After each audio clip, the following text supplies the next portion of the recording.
पुढच्या पार्टकडे जाऊया मुलांना. आपण थर्मोडायनामिक्सच्या आय थिंक लेसन नंबर 7 असेल हा. आपण work done obtained during the isothermal irreversible expansion of the gas आणि reversible expansion of the gas इथपर्यंत आपण घेतलेला आहे पार्ट, बरोबर. त्याच्यानंतरच्या नोट्स ते शेवटचा पार्ट तेवढा कट करा आणि मी आज जे पाठवलं होतं तर त्या तुम्ही ते डाउनलोड करा, पेज नंबर 6 आणि पुढच्या, चालेल. तर वर्क डन बद्दल एक आणखी पॉइंट आपण पाहूया. दोन प्रकारचं वर्क कोणतं कोणतं राहिलं पहा.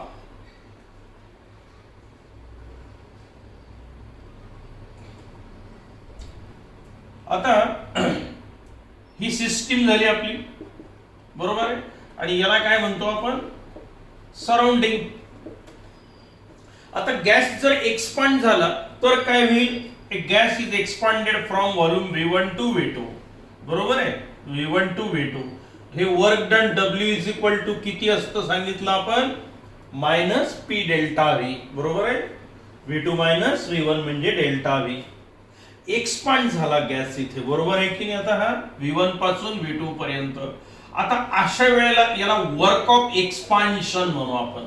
काय म्हणूया, work of expansion. Work of expansion.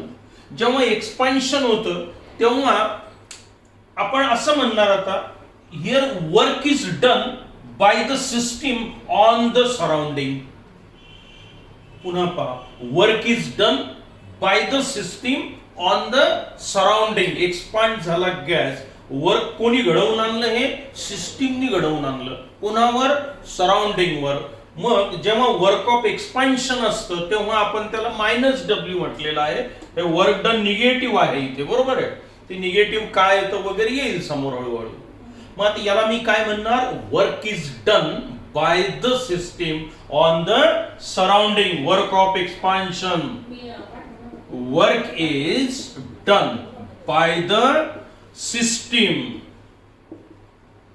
On the surrounding. Expansion आहे, बरोबर आहे. आणि अशा वेळेला हे मायनस W म्हणायचं, निगेटिव्ह वर्क म्हटलेलं आहे आपण याला, मायनस हे W. Expansion IUPAC sign convention आहे फक्त.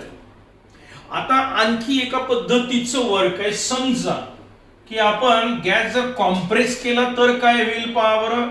सुरुवातीला आता हा व्हॉल्यूम V1 इथे होता, आता मी V2, हा गॅस अगोदर एवढा होता V1 व्हॉल्यूम.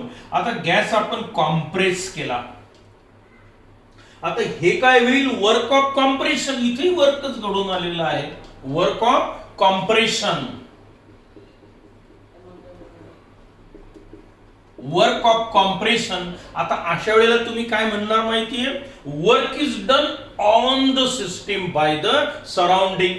कॉम्प्रेशन झालं म्हणजे वर्क कोणी केलं, आता सराउंडिंगनी. कोणावर केलं, सिस्टीम वर केलं. मग अशा वेळेला म्हणेल मी याला, work is done on the system. On the system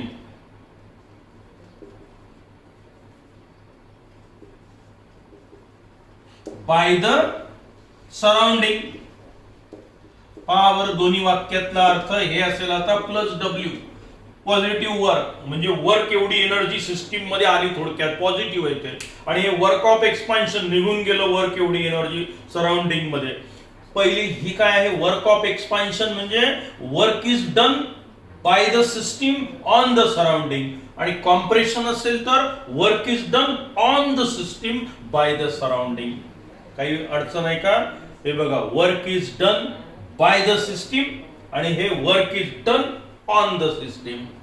हे मायनस आणि हे प्लस समजण्यात येतं. हे दोन कन्सेप्ट आपल्याला आता समोर उपयोगी पडणार आहे.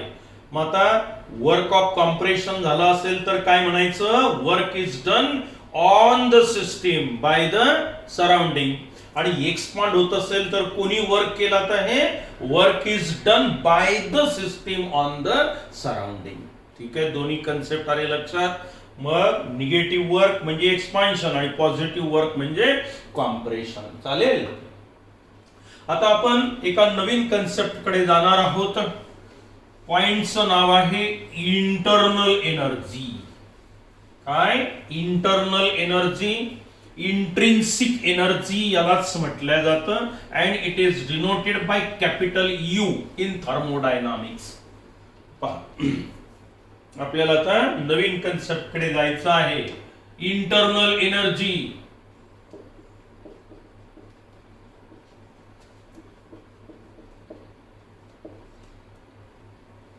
It is denoted by capital U. आता काय आहे इंटरनल एनर्जी किंवा इंट्रिन्सिक एनर्जी यालाच म्हटलं जातं. It is observed that every substance is associated with some definite amount of energy which is actually the sum of kinetic energy and potential energy. पुन्हा पहा, प्रत्येक पदार्थात एनर्जी असते, डेफिनेट अमाउंट ऑफ एनर्जी असते. Every substance is associated with some definite amount of energy which is actually the sum of kinetic energy and potential energy of the particles present in the system. आता हा काय प्रकार आहे की प्रत्येक पदार्थात energy साठवलेली आहे असं मी म्हणतो तुम्हाला. फॉर एक्झाम्पल, एक gas is enclose in a cylinder. समजा हे ऑक्सिजन गॅस घेतला आपण, काही अडचण? O2 डबल बॉन्ड असतो ऑक्सिजन मध्ये. मग हा ऑक्सिजन गॅस मी आता याच्यामध्ये घेतला, मग आता ही पण सिस्टीम झाली. मग याला इंटरनल एनर्जी असली पाहिजे. ती कुठून आली? मी काय म्हटलं? Internal energy it is a sum of kinetic energy and potential energy, दोघांची बेरीज म्हणजे कोण असतं? हा कॅपिटल यू म्हणजे इंटरनल एनर्जी. प्रत्येक पदार्थात एनर्जी साठवलेली आहे. कुठून आली बघा. आता हे ऑक्सिजन मॉलिक्यूल आहेत, हे इकडे तिकडे फिरत असतील की नाही सरळ रेषेत. हा मॉलिक्यूल आहे, इकडे फिरून राहिला तिकडे फिरून राहिला, असंख्य मॉलिक्यूल असतील. त्याला मास आहे, त्याला व्हेलॉसिटी आहे, इकडे तिकडे फिरून राहिले. मग त्याला कायनेटिक एनर्जी आली 1/2 mv². समजा त्याची ॲव्हरेज व्हेलॉसिटी v1 असेल तर 1/2 mv². m म्हणजे मास ऑफ ऑक्सिजन मॉलिक्यूल. आली की कायनेटिक एनर्जी त्याला? नाही. हा मॉलिक्यूल स्वतः भोवती फिरत असतो, असा ऑक्सिजन मॉलिक्यूल ऍक्सिस भोवती. रोटेशनल मोशन आली, व्हायब्रेशन असतं तिथे, व्हायब्रेशनल मोशन आहे. मग काय झालं की 3 प्रकारच्या कायनेटिक एनर्जी आली एकाच मॉलिक्यूल मध्ये. ट्रान्सलेशनल एनर्जी आली, व्हायब्रेशनल आली, रोटेशनल आले. शिवाय ऑक्सिजन मध्ये बॉन्ड एनर्जी आहे. हा बॉन्ड ब्रेक करायसाठी एनर्जी द्यावी लागते, म्हणजे ही पोटेन्शियल एनर्जी तिथे आहेच ऑलरेडी. हा सॉलिड असेल, या सॉलिड मध्ये म्हणा किंवा कोणताही सॉलिड घ्या तुम्ही, सॉलिड मध्ये बॉन्डिंग एनर्जी असतेच, कारण एकमेकाला धरून ठेवलेला आहे. ती एनर्जी पोटेन्शियल एनर्जी झाली. मॉलिक्यूल इकडे तिकडे फिरतात, लिक्विड स्टेट गॅसियस स्टेट मध्ये ती कोणती झाली? Kinetic energy. या दोघांची बेरीज म्हणजे कोण असतं? Internal energy. मग कोणताही पदार्थ म्हटलं की त्यात बॉन्डिंग आली म्हणजे पोटेन्शियल एनर्जी आली. मॉलिक्यूल लिक्विड किंवा गॅसियस स्टेट मध्ये असतील तर त्याला कायनेटिक एनर्जी पण येते. मग या सगळ्यांची बेरीज म्हणजे कोण असतं? Internal energy.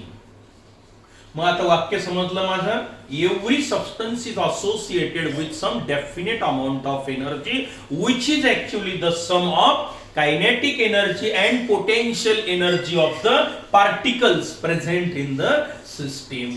या पार्टिकल्सला काही ठिकाणी कायनेटिक एनर्जी असते, रोटेशनल असेल, ट्रान्सलेशनल असेल, व्हायब्रेशनल असेल.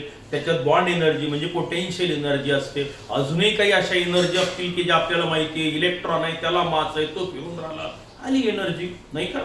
ती आपण कन्सिडर करत नाही फारशी. थर्मोडायनामिक्स मध्ये काही गोष्टी आपण सोडून देत असतो, छोट्या मोठ्या किरकोळ गोष्टी. मॅक्रोस्कोपिक सायन्स आहे, नॉट मायक्रोस्कोपिक. बरोबर? मॅक्रोस्कोपिक आहे, मोठ्या प्रमाणावर काय होतं त्याचा विचार आपण थर्मोडायनामिक्स मध्ये करत असतो. मग every substance is associated with some definite amount of energy which is actually the sum of kinetic energy and potential energy of the particles present in the system called as a internal energy. ठीक आहे? This energy stored in a substance, energy stored in a substance is known as a internal energy. ती पदार्थात साठवलेली energy म्हणजे काय? Internal energy. ठीक आहे? It is denoted bye you. Now this internal energy it is a extensive property. Definition घेतल्यात आपण सुरुवातीला, एक्सटेन्सिव्ह आणि इंटेन्सिव्ह. एक्सटेन्सिव्ह म्हणजे कोण? आता as the amount of the substance changes the value of that property also changes, called as the extensive variable. मग internal energy it depends on amount of the substance. As amount of the substance increases, internal energy also increases. Amount of the substance decreases, internal energy also decreases. It means that it is a extensive property. ठीक आहे.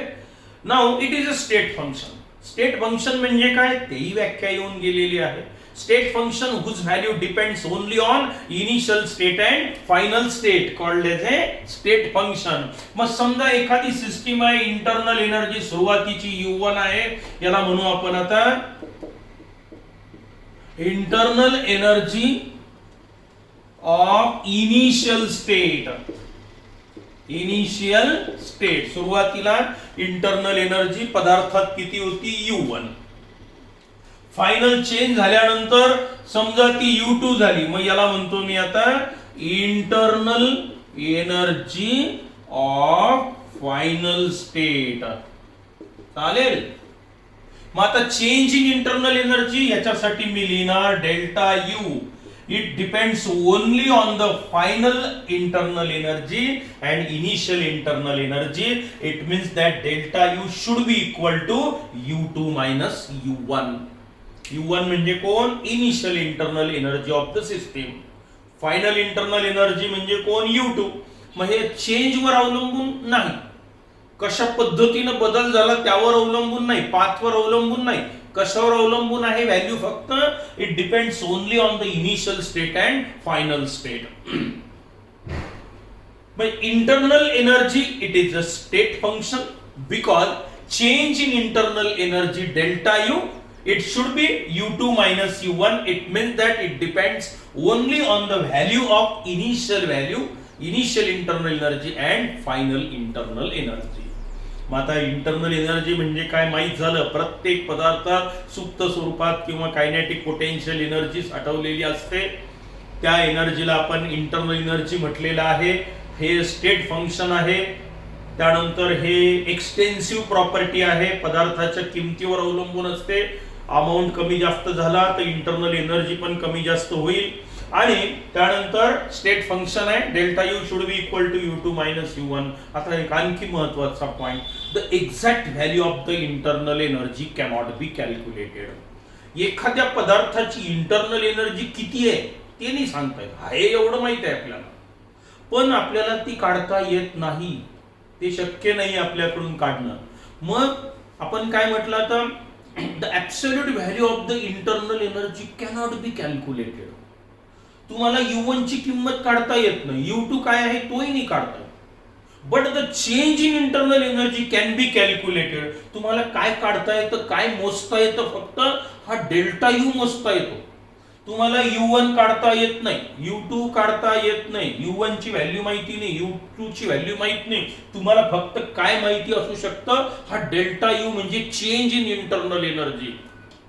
वाढली का कमी झाली ते तुम्हाला काढता येतं. आता तुम्ही म्हणाल सर हे तर अवघडच गणित सांगितलं तुम्ही, U2 माहिती नाही, U1 माहिती नाही आणि मग डेल्टा U कसा काय काढता, प्रश्नार्थक चिन्ह नाही का. बघा मी सांगते एक उदाहरण छानसं तुम्हाला.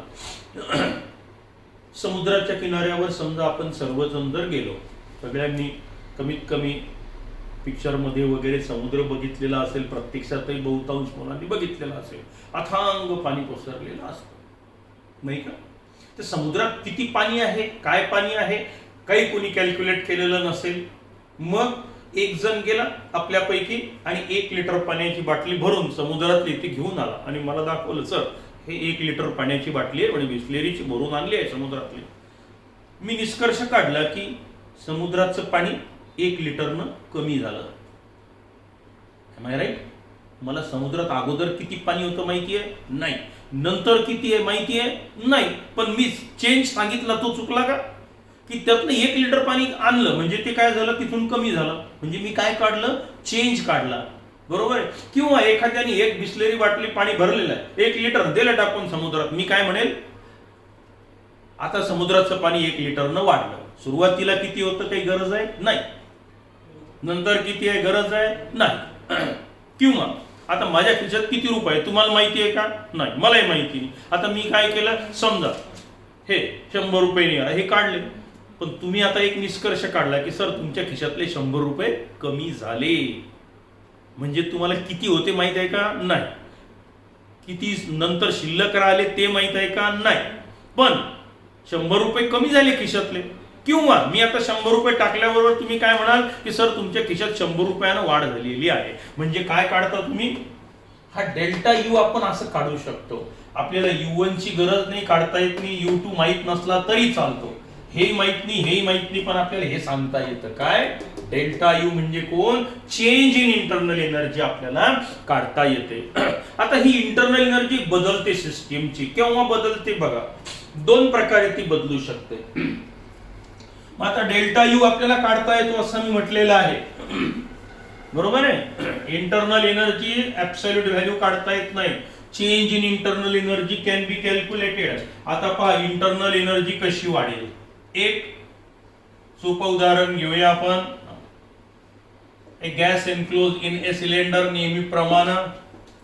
आता समजा याची इंटरनल एनर्जी सुरुवातीला U1 आहे असं मी म्हटलं. आता मी याला Q amount of heat energy जर सप्लाय केली तर तुम्ही काय म्हणाल? Q अमाऊंट ऑफ एनर्जी जर मी त्याला सप्लाय केली तर आता याची इंटरनल एनर्जी वाढली. किती न? Q न वाढली.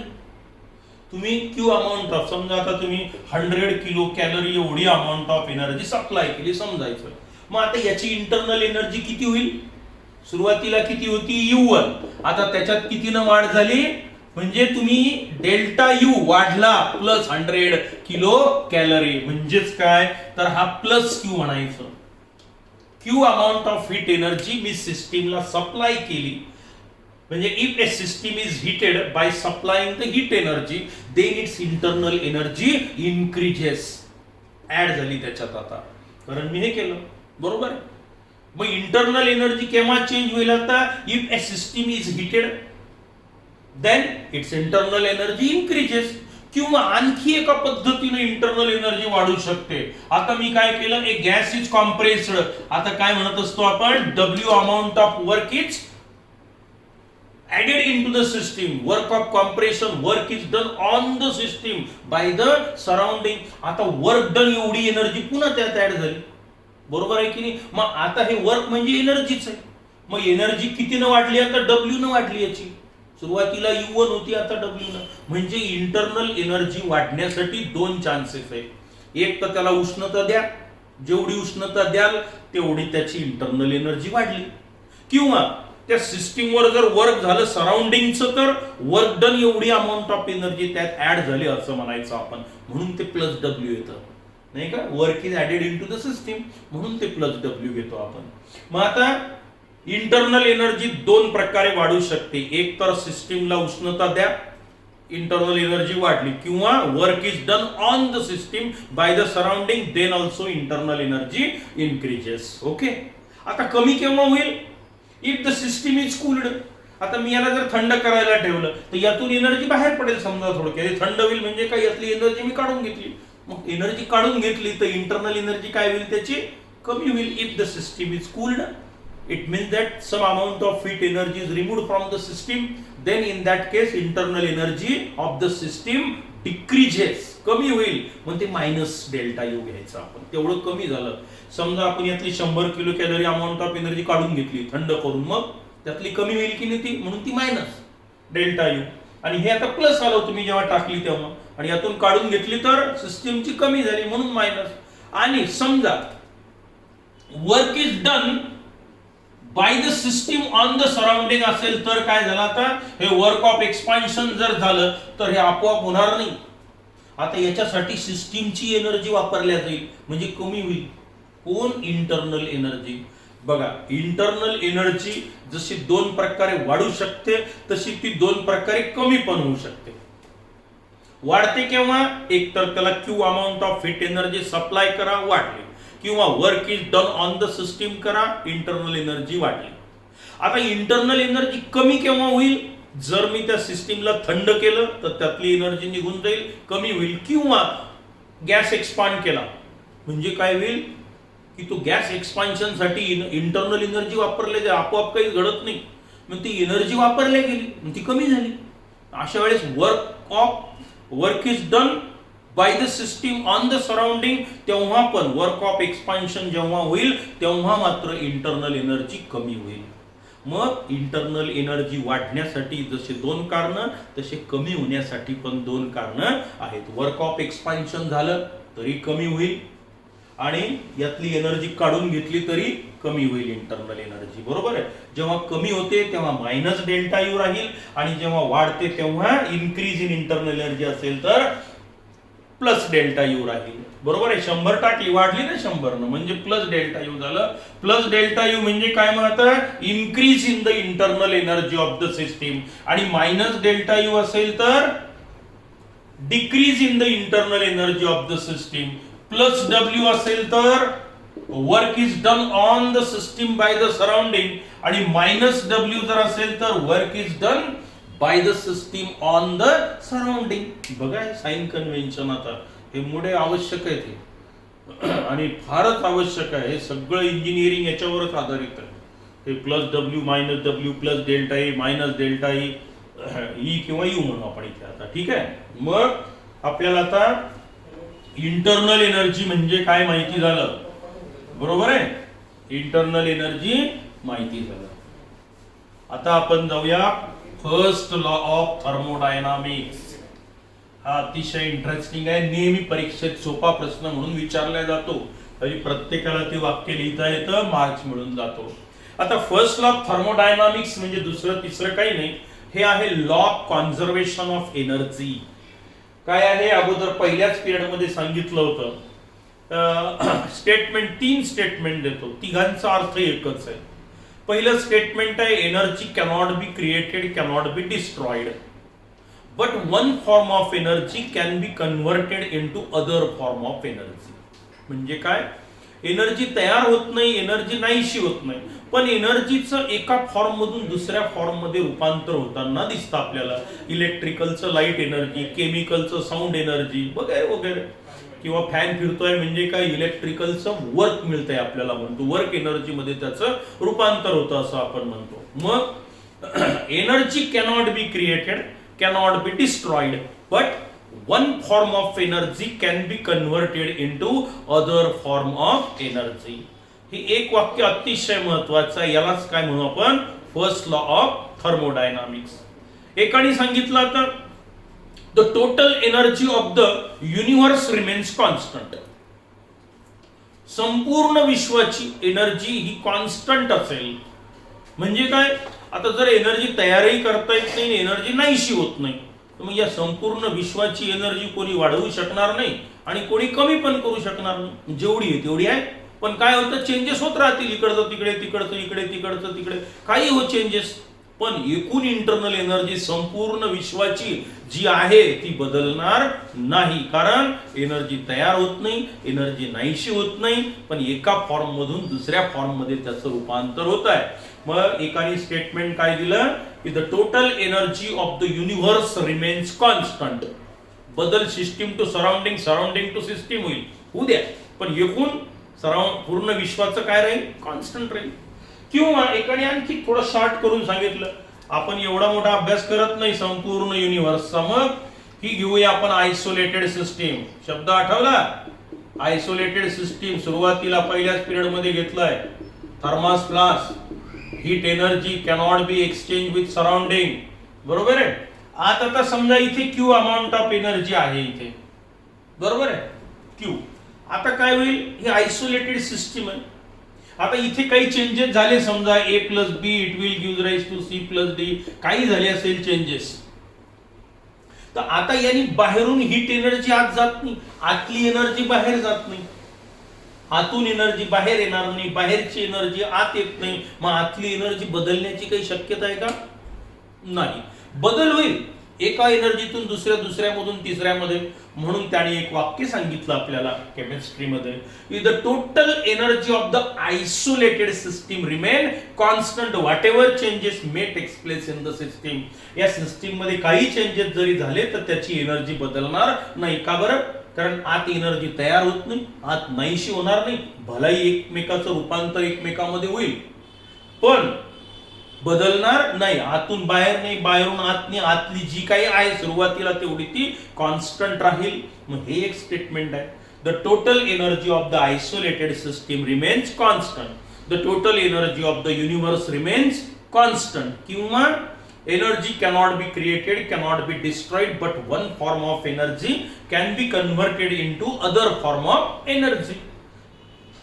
तिन्ही स्टेटमेंट इक्वॅलेंट आहे. जर त्यांनी म्हटलं कोणतंही एक स्टेटमेंट द्या, यापैकी तुम्ही कोणतंही द्या, नो प्रॉब्लेम. त्यांनी जर म्हटलं write down any two statement, दोन द्यायच्या, अशा वेळेस काय फरक पडतो, नाही का? मग आता आपल्याला 3 स्टेटमेंट आणखी बरेच सांगितलेले आहेत, अर्थ तोच आहे त्याचा. We cannot construct a machine which can do work without consuming the energy, असं एक स्टेटमेंट दिलं होतं. We cannot construct a machine, असं यंत्र आपण तयार करू शकत नाही. कसं? विच कॅन डू वर्क, की जे वर्क देत आहे विदाउट कंझ्युमिंग एनर्जी. असं कोणतंच यंत्र नाही जगाच्या पाठीवर की जे एनर्जी न घेता काम करतं. एनर्जी द्या तेव्हा ते काम करेल. पेट्रोल संपलं, गाडी थांबली, बरोबर आहे की नाही? विद्युत पुरवठा खंडित झाला, लाईटही गेला, फॅनही बंद झाला. एक एनर्जी द्या तेव्हा दुसरी एनर्जी घ्या, आहे की नाही? कोणतंच यंत्र एनर्जी घेतल्याशिवाय काम करत नाही. We cannot construct a machine which can do work without consuming the energy. ही एक स्टेटमेंट तुम्ही देऊ शकता, गरज नाही, पण 3 स्टेटमेंट पुरे झाले. तर असं हे फर्स्ट लॉ ऑफ थर्मोडायनामिक्स आज आपल्याला माहिती झालं. त्याच्या अगोदर आपण इंटरनल एनर्जी म्हणजे काय हाही पार्ट आपण घेतला. हा चांगला वाचून काढा, कारण समोर सगळं हेच येणार आहे आता, एनर्जी वर्क, एनर्जी वर्क. ठीक आहे? नोट्स लिहून काढायच्या आणि व्हिडिओ एकदा दोनदा बघा, नोट्स जवळ ठेवा आणि समजावून घ्या. ठीक आहे? पुरे करू.